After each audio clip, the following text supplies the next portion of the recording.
لیاری کے لڑکوں نے کمال دکھا دیا، پاکستان ناروے کپ کے فائنل میں پہنچ گیا۔ لیاری کے بیشتر کھلاڑیوں پر مشتمل بیٹر فیوچر پاکستان ٹیم 4-1 سے سیمی فائنل جیت کر فائنل میں پہنچ گئی۔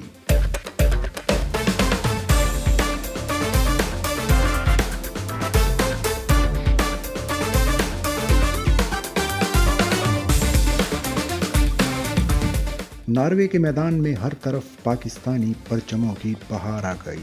پارلیمانی سیکرٹری شازیہ کریم سنگھار نے لیاری کے عوام اور پورے پاکستان کو مبارکباد دیتے ہوئے کہا کہ ہمارے ہونہار فرزند فائنل جیت کر یوم آزادی کی خوشیاں دوبالا کریں گے انشاءاللہ۔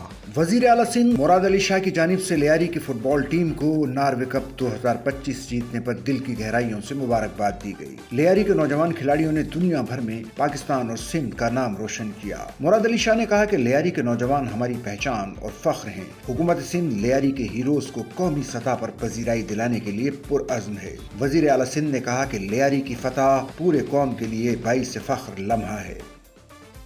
سچل نیوز نیٹ ورک کی ویڈیوز میں خوش آمدید۔ ناظرین، ویڈیو سے متعلق اپنی قیمتی رائے کا اظہار کمنٹ باکس میں ضرور کریں اور چینل کو سبسکرائب کریں۔